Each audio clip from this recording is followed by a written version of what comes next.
আপনি কি জানেন দীর্ঘ 11 বছর ধরে একই জায়গায় আটকে রয়েছে লক্ষ লক্ষ অবসরপ্রাপ্ত কর্মীর পেনশন। হ্যাঁ, কথা হচ্ছে ইপিএস 95 পেনশন স্কিম নিয়ে, যেখানে আজও ন্যূনতম পেনশন মাত্র 1,000 টাকা।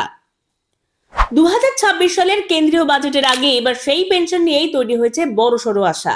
আজকের ভিডিওতে জানবো কেন ইপিএস 95 পেনশন এত গুরুত্বপূর্ণ, কি পরিবর্তন আসতে পারে বাজেট 2026-এ, আর সত্যি কি পেনশন বেড়ে হতে পারে 5,000 থেকে 7,500 টাকা। চলুন শুরু করা যাক। 2014 সালে শেষবার ইপিএস 95 স্কিমে ন্যূনতম পেনশন নির্ধারণ করা হয়েছিল মাসে 1,000 টাকা। তারপর কেটে গেছে এক দশকেরও বেশি সময়। এই সময় বাজার দর বেড়েছে, চিকিৎসা খরচ বেড়েছে, দৈনন্দিন জীবনের প্রতিটি খরচ আকাশ ছোঁয়া হয়েছে। কিন্তু পেনশন তা আজও সেই 1,000 টাকাতেই আটকে। বাস্তবে এই টাকায় আর সংসার চালানো তো দূরের কথা, মাসের ওষুধ কেনাই হয়ে উঠছে কঠিন।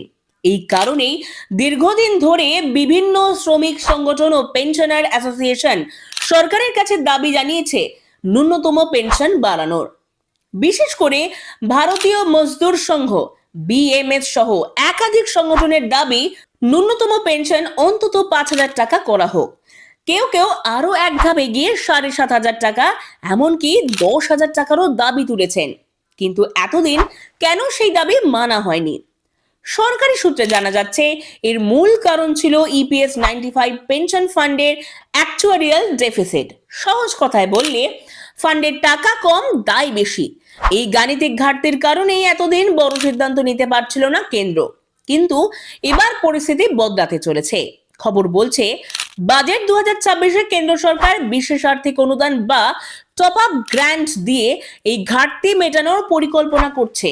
আর এখানেই তৈরি হচ্ছে বড় পরিবর্তনের সম্ভাবনা।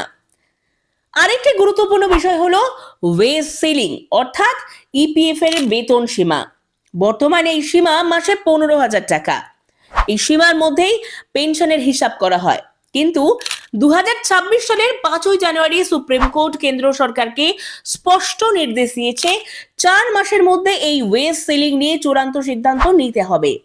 যদি এই সীমা বাড়ে 21,000 থেকে 25,000 টাকা পর্যন্ত, তাহলে ভবিষ্যতে পেনশনের অঙ্ক স্বাভাবিকভাবেই বাড়বে। তাহলে বাজেট 2026-এ ঠিক কি কি বদল হতে পারে, চলুন এক নজরে দেখে নেওয়া যাক। ন্যূনতম পেনশন বর্তমানে 1,000 টাকা থেকে বেড়ে হতে পারে 5,000 থেকে 7,500 টাকা। ওয়েজ সিলিং 15,000 টাকা থেকে বেড়ে 21,000 থেকে 25,000 টাকা হতে পারে।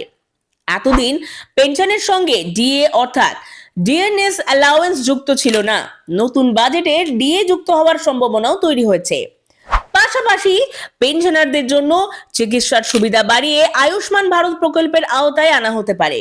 শুধু পেনশনই নয়, ডিজিটাল সমস্যাও মাথায় রেখেছে সরকার। অনেক প্রবীণ নাগরিকের লাইফ সার্টিফিকেট জমা দেওয়া, অনলাইনে পিএফ স্ট্যাটাস দেখা বা ডকুমেন্ট আপলোড করার মতো কাজে বিপাকে পড়েন। এই সমস্যার সমাধানে ইপিএফও আনতে চলেছে নতুন ব্যবস্থা, ইপিএফ সুবিধা প্রোভাইডার সিস্টেম। সব মিলিয়ে বলা যায় 2026 সালের কেন্দ্রীয় বাজেট ইপিএস 95 পেনশনারদের জীবনে একটি বড় টার্নিং পয়েন্ট হতে পারে। এই ধরনের আরো খবর জানতে সঙ্গে থাকুন লোকাল টুডে নিউজের।